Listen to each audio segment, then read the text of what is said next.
Thank you very much for being with us. It's a good time for this country, whether you have the hottest country anywhere in the world. I think you're hearing it from a lot of people, not just from me. We're doing very well in so many ways. And the gentleman on my right, we recruited him. We tried to get the best person. We got a man that you'll hear in a second has done an amazing job with respect to Social Security. He's running it, and he's running it like nobody ever even dreamt possible. And it's the 90th anniversary right now of Social Security. So today we celebrate that 90th anniversary of one of the most significant pieces of legislation ever signed into law, the Social Security Act of 1935, and we're going to make it stronger, bigger, and better. Really doing a job. In the campaign, I made a sacred pledge to our seniors that I would always protect Social Security, and under this administration, we're keeping that promise and strengthening Social Security for generations to come. You keep hearing stories that in 6 years, 7 years, Social Security will be gone, and it will be if the Democrats ever get involved, because they don't know what they're doing. But it's going to be around a long time with us. Very much, you'll be surprised to hear some of the numbers. I'm delighted to be joined by the Commissioner of the Social Security Administration, Frank Bisignano. Oh, in the world of business, in fact, I wrote some of the little things down that he's had an amazing, he was Chief Operating Officer of J.P. Morgan Chase. He worked for Jamie Dimon, and Jamie Dimon said that he was amazing. So think of that, Chief Operating Officer, J.P. Morgan Chase, had a storied career. Then he went to First Data. For those in the business, you'd know it's the largest payment company anywhere in the world. And worked for Henry Kravis, and it was in big trouble. He took it over as CEO. He made it incredible. They merged with Fiserv, and he became CEO of that, and that became extremely successful. I was in Milwaukee. I guess they have the Milwaukee Arena, and where we had some good success and some good speeches. But he's a really legendary guy, and he wanted to do this. I mean, he just wanted to straighten out Social Security because he loves our country. And what he's done in a few months is amazing. Almost 60 million American seniors rely on Social Security for peace of mind and a life of dignity and retirement. These Americans paid into the system, and they deserve leaders in Washington who are going to protect the benefits they've had and protect Social Security. Under Biden, Social Security went down like nobody's ever seen. It deteriorated. There's never been anything like it. The 4 years of Biden were very, very destructive. It couldn't have gone on much longer. Social Security was going to be destroyed. It was being destroyed. The average call wait time reached an all-time high of more than 42 minutes. Field office wait times were at 32 minutes, which is unheard of, and the disability claims backlog was the longest ever in recorded history. In other words, it was run just like the country was run. It was run really badly. But I'm pleased to report that under our leadership, and Frank in particular, the changes he's made and what he's done is sort of a miracle. Sort of like what happened with the country as a whole. Field office wait times are now down 30% since last year, and it looks like it's going to a total record number. And the record was set in a long time ago when the world was a lot different place. We're gonna beat that record. Call wait times are down 73% while serving twice as many customers per day. The disability claims backlog is down 26%, and seniors now have 24/7 online access to their accounts, which they never had before, whereas under Biden, the website was down 29 hours a week for maintenance purposes. It was essentially not open very much. They were always maintaining it, but they didn't know what the hell they were doing. They had a person running that had no idea what they were doing. Among my very first acts was to order all government employees to return to the office or be removed from the job, which means our Social Security offices are now open for full business hours 5 days a week. So unlike being shut down all the time, we're open at record levels also. We're making it really great for the people that want and demand Social Security, and they paid into the system. They deserve it. Last month, I signed one big, beautiful bill and allowed no tax on Social Security for our great seniors, okay? So how's that? Not bad, right? No tax on Social Security for our seniors. And to protect our benefits, we've already kicked nearly 275,000 illegal aliens off of the Social Security system. These are people, many of them have already left the country, and yet we were sending them checks all the time. And 275,000, and that number is now even larger than that, Frank. It's an unbelievable job. And what that's doing is making the system strong. It's making it strong. Biden never kicked anybody off. Everybody joined. And we're carrying out historic deportations to remove many more illegals committing Social Security fraud. It's the Social Security fraud that was taking place at levels that nobody's ever seen. We cleared 12.4 million names listed in the Social Security database over 120 years of age. Think of that. So we had 12.4 million names where they were over 120 years old. Is that right? That's a hell of a statement. I have a feeling, Dan, that's not really gonna, that really didn't happen, did it? So you have 12.4 million names listed in the Social Security database that were over 120 years of age, meaning you were breaking records, because I've never heard of anybody at 125. There were nearly 135,000 people listed who were over 160 years old, and in some cases getting payments. So somebody's getting those payments, and we're after that. We're also fighting the menace of inflation to make life more affordable for American seniors, and we've ended Biden's inflation nightmare. So we had the worst inflation in the history of our country, and now our inflation is down to a perfect number, a beautiful number, hardly any at all. And yet our country is taking in tens of billions of dollars and trillions of dollars, actually trillions of dollars in tariffs. You know all about it. It's been amazing. They say, why are we taking in so much money? Last week they found $29 billion and they couldn't figure out where it came from. I said, check the tariff shelf. And they said, how did you know that's where it came from? We're taking in billions and even trillions of dollars in tariffs, paid by other countries who, frankly, were taking advantage of us for many, many years. And they were doing that to us, but our people didn't know it. We didn't have smart business people. We've ended Biden's inflation nightmare and came in below expectations, and yet, again, this past month, we set records. Gasoline prices are way down, and really dramatically, as everybody knows, and energy prices have been going down, other than in certain states where you have Democrat-run states where they put windmills all over the place. Anytime you see a windmill, you'll say, well, they have bad energy costs, and it's happening in New Jersey. I saw that there's a revolution going on in New Jersey. They closed up a nuclear power plant, and they're raising electricity rates by 21, 22, and 28%, something like that. And you're going to have a new governor in New Jersey. I tell you what, you have a good man running in the Republican Party. He'll get them down. But what they've done is they've killed so many good sources of energy for very expensive windmills and lots of other things that don't work.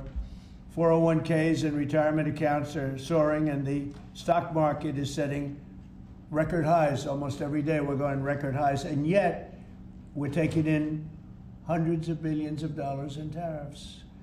So it's turned out that Trump was right and they were wrong. A few smart people knew what was going to happen. A few of us were right. So we're going to keep the fighting going. We're going to make America's seniors every single day. We're going to fight for them. We're going to make them richer, better, stronger in so many different ways. But Social Security is like pretty much the one that we think about, and we love it, and we love what's happening with it. And it's going to be good for 90 years and beyond. Again, you were given only a short period of time. Social Security was supposed to be like down. Had they won the election, Social Security would have defaulted during Biden or Kamala's election, whoever they so chose. Two beauties. And now what I'd like to do is ask Frank to say a few words. Again, This is a man with a really storied past. He's one of the most successful anywhere in the world. What he did at J.P. Morgan Chase and what he did for Henry Kravis and all of the others are like legendary stories. And he just wanted to do this. He's making about a tiny fraction, I would say, a tiny fraction of what you used to make. But he didn't care. He wanted to do it. He made a lot of money. And he said, I want to run that system. I want to put it back on track. And he's got an unbelievable talent over there. It's like a different place. So, Frank, would you say a few words, please? Sure. Thank you. Is less than 1% tiny fraction, sir? Is that what it is, less than one? That's a tiny That's fraction. an honor. It's an honor. It is an honor. And I'd like to start off by thanking the president for his tireless effort in running the country, in what he's done across the country, meeting every commitment. And, you know, I see it directly in the big, beautiful bill, the opportunity that it's brought to seniors. But his effort on every commitment, delivering against it, and delivering on world peace tirelessly. I'd like to also thank him for my opportunity. You know, he's teasing me, I'm teasing him about the economics of the job. But the reality is to serve 300 million Americans, which is what Social Security serves, is a tremendous honor. And him putting that faith in me and building what I believe, and I think I have a right to say it, is the best leadership team ever assembled in the White House and in the cabinet. So that's my great honor. So I come here and get the opportunity to serve the American public in a manner that I never imagined in my life. And what we found was the opportunity to fix a foundation. The reality is, people talk about 72 beneficiaries. I talk about over 300 million Americans with a Social Security number that we must protect through the system.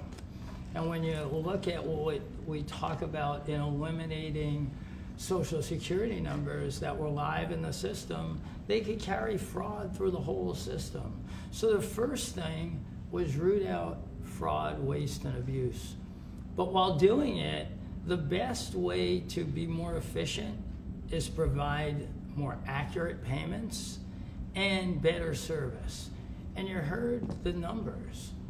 I think the most staggering number is that we had a website that was down 29 hours. This will be a digital-first agency, and we are building my SSA accounts. That's the digital account. And we have a bold goal of 200 million Americans to have a digital SSA account by the end of next year. It will happen. Just like we had a bold goal of single-digit wait time on the calls when they were at 40 minutes. And we did that. This is my 100th day. We did that within 90 days, right? Get the web up and running, bring technology to our field offices, use digital presence to answer and serve the American public. That's the job. When we do all that, then we'll really know the answer to if we have a hole, right? I was presented in my second week on the job with $18 billion in errors by the Inspector General. It was public. In less than a month, we solved $9 billion of it. So that's the type of swift action we can take, right? You see the things like the big, beautiful bill for the seniors.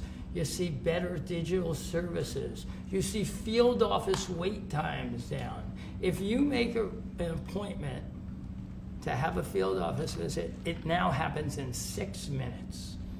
Unprecedented. We are serving more people and delivering more than was ever delivered before in a manner with the highest possible quality, and we've just begun. You should expect this to be a great digital-first agency. My commitment to make this happen is as deep as the president's commitment to make the world a great place. And you see the fabulous job happening here across America and what he's doing in the world. You should expect Social Security, just like the president. I thank him for making America great again. It's happening. Social Security will be great again. You have my commitment. Mr. President. Thank you very much, Frank. I'm going to sign the new proclamation, please. Sir, this is a proclamation both commemorating the 90th anniversary of the Social Security Act, the signing of the Social Security Act, and also the incredible accomplishments of your administration fixing and promoting and safeguarding Social Security. And it also obviously mentions the fact that as part of the One Big Beautiful Bill, a vast majority of our senior citizens are no longer paying taxes on their Social Security benefits as you promised in your campaign and as you delivered for the American people. That's a big factor, isn't it? Huh? Yes, sir. That's great. I think they're very happy about it, too. They're very happy about a lot of things. Good job, Frank. Thank you, sir. And Frank has brought with him some of the most talented people in business, and they were making a lot of money, but they made a lot of money. They had money they didn't have to make anymore, and they just want to do this. They want to have our country become strong and good, and that's what's happening. And we're doing that in a lot of locations, a lot of areas. You deal with some of the people that are commissioners, that are secretaries of state, secretaries of treasury and of commerce, people that were really, really successful people, and they gave all that up to make a very small amount of money. They don't even consider it a fraction. You say 1%, less than 1%. That's pretty good. That's a big pay cut. But Frank is one of the most outstanding of all. His career has been incredible, and you just have to look at what happened at J.P. Morgan Chase and look at what happened with First Data. First Data was the biggest company of its kind in the world, but it was not going to make it. He went in, and it became a tremendous success. And merged into another company, and he became the head of that company.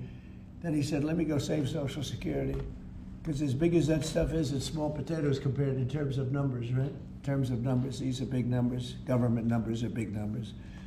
So I want to thank everybody for being here, but I'm really proud of you, Frank. And here's your proclamation, and let's take a look at what that looks like. Signed by the human hand. For a change. That's good, right? Do you have any questions for Frank? How about the questions for Frank? Mr. President. For Frank? Mr. President? Yes, on Social Security. Please.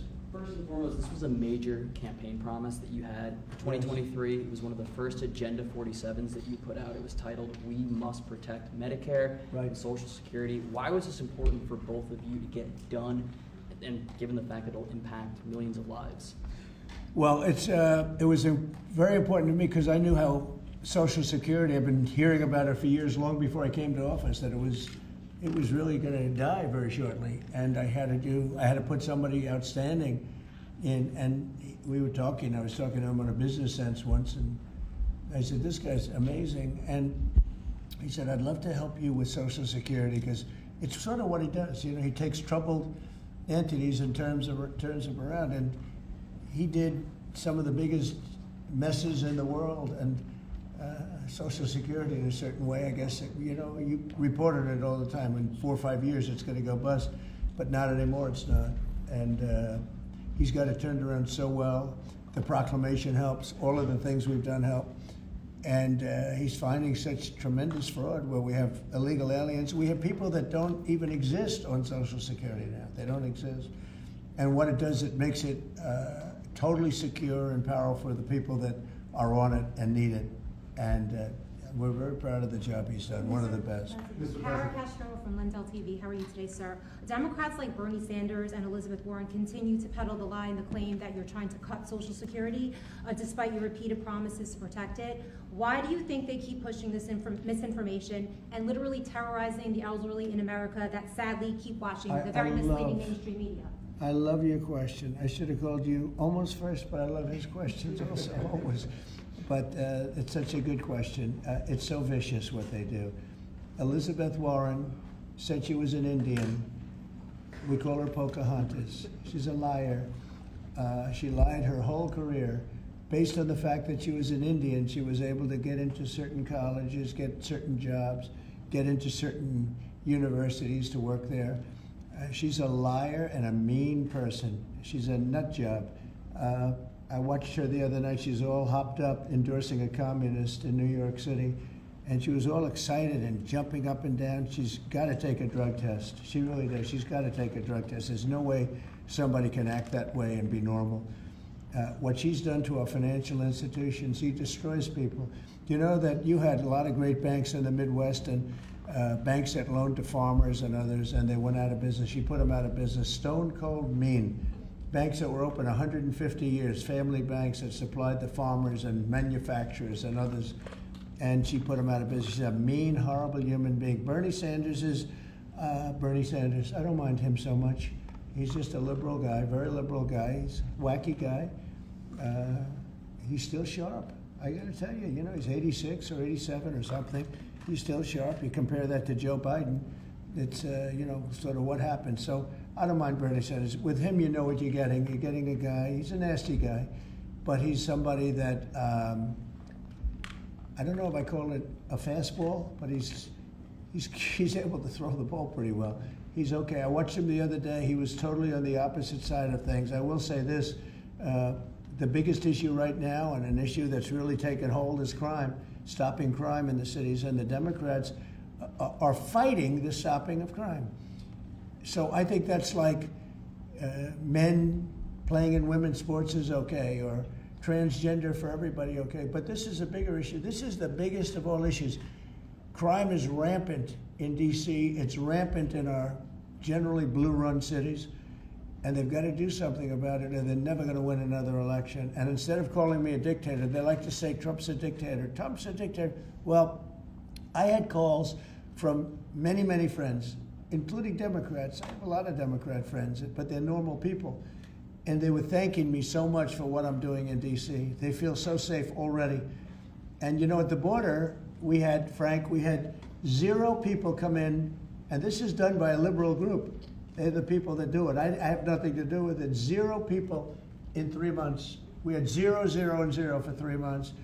And last year we had millions of people pouring in from all countries, from jails, from drug addicts, gang members, drug dealers by the thousands and thousands. 11,888 murderers, half of whom committed more than one murder. They flowed into our country, and for the last 3 months we had none. And I didn't get, remember when Joe Biden used to always go, I need legislation, I had no legislation. I just said we're closing the borders, and the whole world understood it because they respect your country again. They really respect this country again. They didn't respect it. When he said it, it didn't mean anything. But now they know it meant a lot. And Mexico does what we tell them to do, and Canada does what we tell them to do, because we have the 2 borders. We have the northern border, the southern border, and they were both horrible. But now it's some people say it's a miracle. Well, what Frank has done with Social Security also is something very special. But what we're doing with crime, which will be your next question, I guess, that's because everyone's they're afraid. Half of the people here, maybe all of the people here, most of you live in D.C., you are petrified to go out. And you're liberal, and if you're liberal, you're going to have to change. You're Democrats, you're going to have to change your ways. So we will have crime under control very shortly in D.C., but they're record numbers. And sadly, what I guess the mayor did, but whoever it was, they asked the numbers to be fudged so that it would show less crime than the fact. The fact is, it's worse than it's ever been, and we will have it just like we did at the border, where with borders are totally in great shape right now, the best ever, record-setting shape. We'll have the crime situation solved in D.C. very soon. And we're also going to beautify the city. We have a beautiful city, but you can't have graffiti, and you can't have roads with potholes, and you can't have the medians, the dividers in the roads falling down on the street. We're going to be beautifying the city, making it really beautiful. We're going to be getting the criminals the hell out of here. We don't want the criminals in Washington, D.C. Mr. President, one on your Putin meeting and then one on D.C. crime. Are you prepared to offer Vladimir Putin access to rare minerals to incentivize him to end the war? We're going to see what happens with our meeting. We have a big meeting. It's going to be, I think, very important for Russia, and it's going to be very important for us, and important for us only that we're going to save a lot of lives. Look, we have, we're not paying any money, as you know, to Ukraine. We're supplying equipment. We're being paid 100% plus for that equipment by NATO.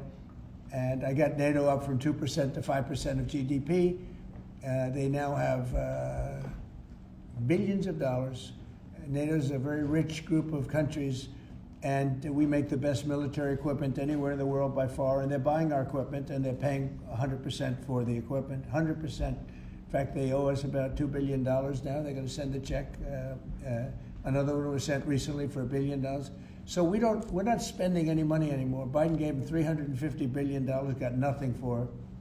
And if you look, and by the way, we also signed a rare earth deal where we get, years of rare earth to get our money back, the money we spent. But what I'm really doing this for is to save thousands of soldiers a week. You have Russian soldiers, you have Ukrainian soldiers, and then you'll have missiles dropped into various cities and towns in Ukraine. And they're losing last week they lost 7,251 people, mostly soldiers, Russian and Ukrainian soldiers. I'm doing it for that reason. We have a meeting with President Putin tomorrow. I think it's going to be a good meeting, but the more important meeting will be the second meeting that we're having. We're going to have a meeting with President Putin, President Zelensky, myself, and maybe we'll bring some of the European leaders along, maybe not. I don't know that it's going to be very important. We're going to see what happens. And I think President Putin will make peace. I think President Zelensky will make peace. We'll see if they can get along.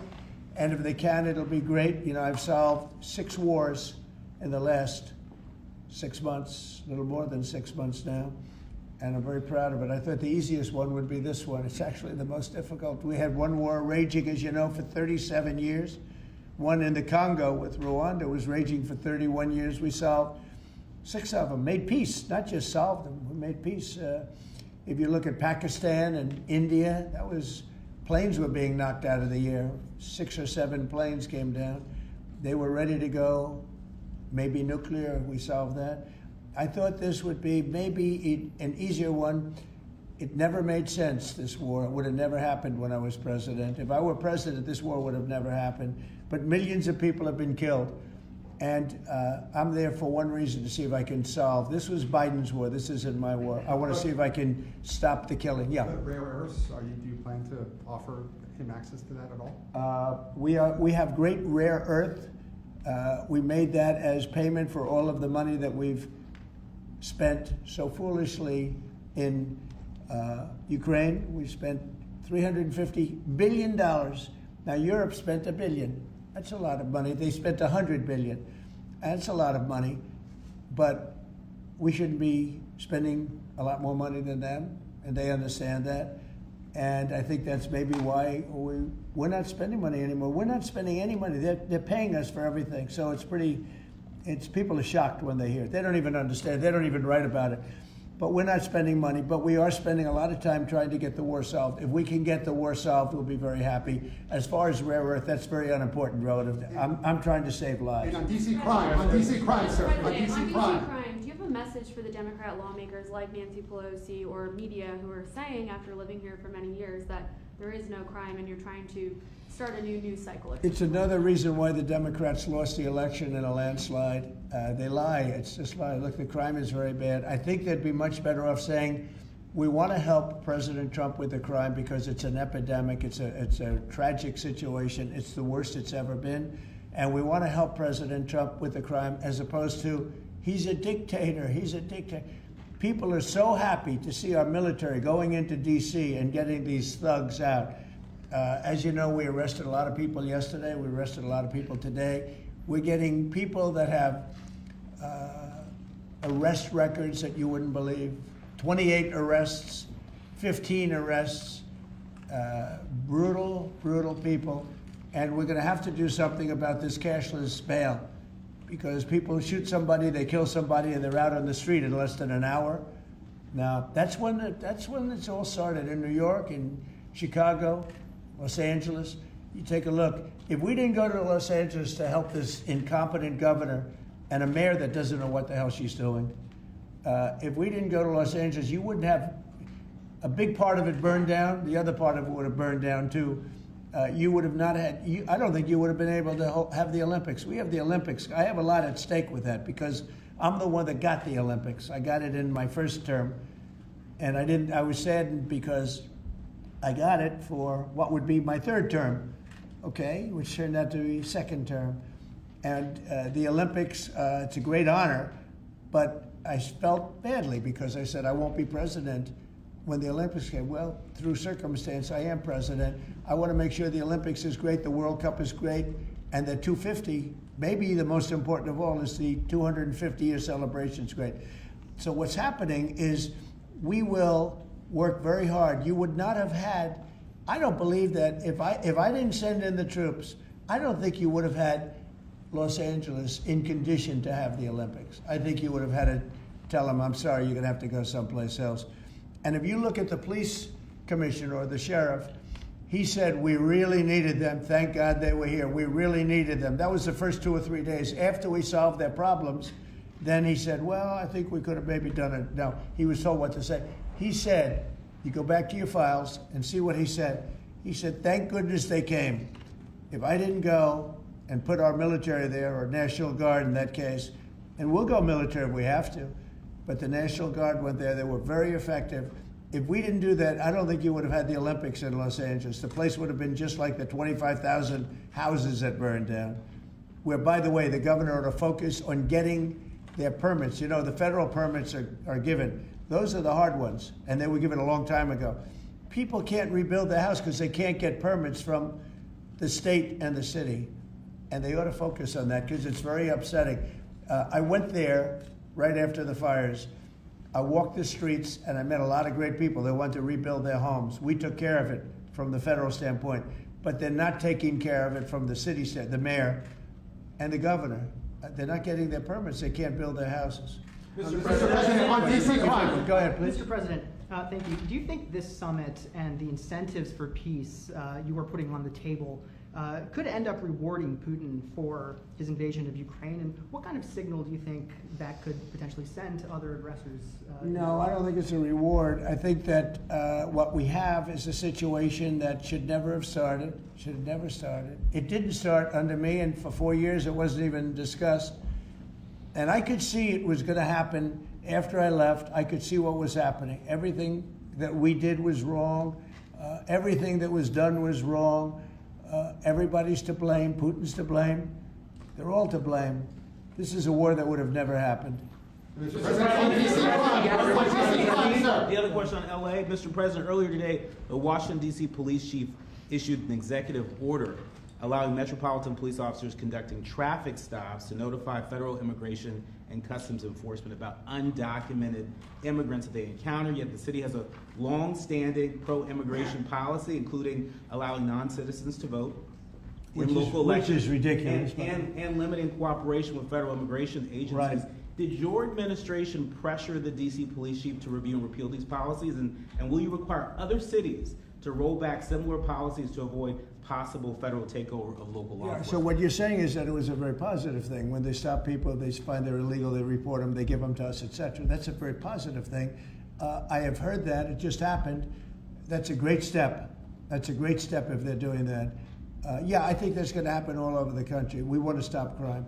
I think if the Democrats aren't strong in this issue, they won't be able to do it. I think this is a bigger issue than all of the other ridiculous things that they, like open borders. Well, open borders is bad. Open borders has caused a lot of this problem, allowing millions and millions. I think 24 million people were allowed to come into our country. Many of these people from prisons, from jails, from mental institutions. This was the Biden policy. And I don't believe it was him. He was never there before. It was the people that encircled this very beautiful desk, the Resolute desk. Radical left lunatics who were smart, but radical left. And I'm very happy to hear what you just said, because I've heard that. And Mr. President, on LA, if I may, the mother of a 15-year-old California boy who was briefly detained at gunpoint in a case of mistaken identity. The LAUSD superintendent says that surveillance video shows armed agents wearing police and border patrol insignia.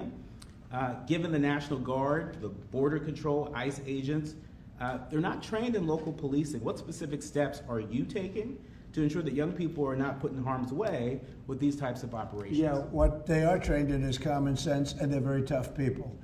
And they have great common sense, and they are highly trained. I heard the mayor of LA was saying, oh, they're not trained this way. I heard this character from where was he from? They talk about him as a candidate. He's got no chance. The governor of Maryland, I watched him this morning saying that the governor of Maryland, yeah, they say maybe he'll be a president. He's not presidential timber at all. But I heard him today talking about how the National Guard or the military is not trained in police, but they're trained in common sense, and they're trained in not allowing people to burn down buildings and bomb buildings and shoot people and all of the things. So they've done a great job. Again, if we didn't send them, and very importantly, if we didn't send them into Los Angeles, the rest of Los Angeles would have been burned down to the ground. When you look at Minnesota, Minneapolis, I sent them into Minneapolis because the governor wouldn't make the call. If I didn't do that, you wouldn't have a Minneapolis. It wouldn't be, I don't think it would be existent today. You remember the famous scene burning over the CNN anchor's shoulder. He said, everything seems to be very peaceful. And behind him, the whole city's burning down. So you had the whack job governor who ran for vice president and made a fool out of himself. You would have had, I saved that city, I'll tell you, I saved that city. So the bottom line is these are very tough people that are trained in a thing called common sense, and they're also trained in doing what we're talking about right now. And you watch crime stop, but you wouldn't have Los Angeles, it wouldn't be existent today. We would have had to cancel the Olympics if I let that go on. Mr. President, will you pressure Israel to allow journalists into Gaza to cover the humanitarian efforts the U.S. is pursuing? And I'd like to see that happen, sure. Would you pressure? I would like to see it happen. I would be very fine with journalists going in. It's a very dangerous position to be in, as you know, if you're a journalist, but I would like to see it. And on tariffs, Brazil, Mexico, and Latin America are getting closer to China, and they say it's partly because of the tariffs you're imposing those countries. Are you concerned them getting closer to China? No, not at all. I'm not concerned at all. They can do what they want. None of them are doing very well, and what we're doing in terms of economics, we're blowing everyone away, including China. We're doing better than any other country in the world right now. Brazil has been a horrible trading partner in terms of tariffs. As you know, they charge us tremendous tariffs, far, far more than we were charging them. We weren't charging anything, essentially.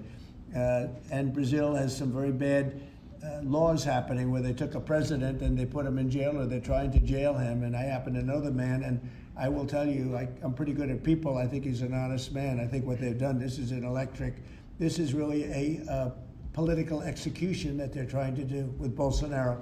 I think that's terrible. But they also treated us very badly as trading partners for many, many years. One of the worst countries on earth for that. They charged tremendous tariffs, and they made it very difficult to do anything. So now they're being charged 50% tariffs, and they're not happy, but that's the way it goes. Mr. President, on DC crime, sir, on DC crime, are you concerned at all that some federal officers that are helping DC police might be being pulled away from other high priority assignments? Like what? Like what? Terrorism, for example. Oh, really? Terrorism? They'll stop terrorism as part of what they're doing right now. No. The soldiers that we have, first of all, we have plenty of them, long beyond what that you have here. We're just using a very small force. You know, in Washington, D.C., they have thousands of police. They have a lot of police, but the police weren't allowed to do their job. We have a lot of great ones, and you have some that weren't so good, to be honest, but they weren't allowed to do their job. But now they are allowed to do their job, and essentially it's only 2 days, but you look at the numbers already, they're dropping. And no, they're not being pulled off for anything. Mr. President, as you know, there were some very concerning reports about crime statistics. Police are manipulating crime data to downplay crime in D.C. Will the administration release its own crime statistics to counter their misinformation? And will those individuals who are intentionally misrepresenting crime data and fudging the books, like you said, be penalized for endangering the public? They are under investigation right now. They are giving us phony crime stats, just like they gave other stats in the financial world, but they're phony crime stats. And Washington, D.C. is at its worst point, and it will soon be at its best point. You're going to have a very safe, you're going to have a crime-free city. I mean, I say that. You're going to have virtually a crime-free city. And these are strong men, but the criminals are strong men and women, but they're strong men. And these are people that don't play games. We're not playing games. These are criminals we're dealing with. and they treated people. They took one of the people that worked for us the other day. You saw the beating, the pounding, 10 against 1, and they pounded the hell out of him. He's lucky to be alive. He's barely, almost killed. And we're not going to have that happening, please. Tulsi Gabbard declassified more documents last night related to the Russiagate Good. hoax. She's doing a great job, by the way. That was another fake story. I'm very happy with the job she's doing. That's right. They declassified some terrible documents talking about Democrats and what they did. Yeah. Radical left lunatics. It showed that then DNI James Clapper sent out emails to IC officials saying that it would be a team sport to push then the debunked 2017 ICA report, and that it might need them to compromise on their normal modalities. What's your reaction to the latest declassification, and in your view, sir, what does real accountability look like for the players It's involved? incredible what we're finding. Absolute proof of guilt.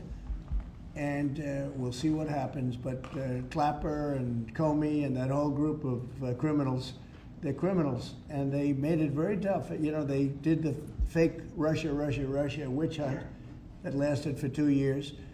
And I got totally exonerated. There was no doubt about it. They should have done it in 1 day, not 2 years. But it was a whole scheme to try and demean Trump so that I couldn't win an election.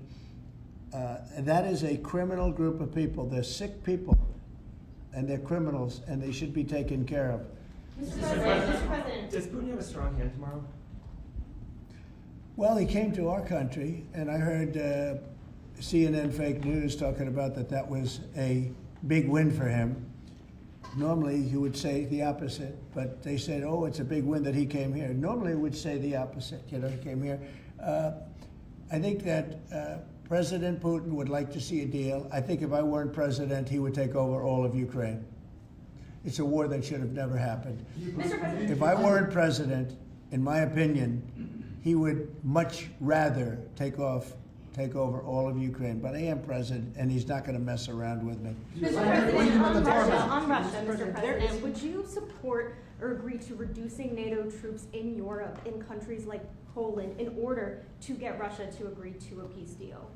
That hasn't been put before me, and I'll think about that for later, but it has not been put before me. Go ahead. Is anything less than an unconditional and immediate ceasefire a victory for the U.S.? Tomorrow? Yes. Well, tomorrow we'll see. I say, I don't know where that comes from. It's sort of not a good question.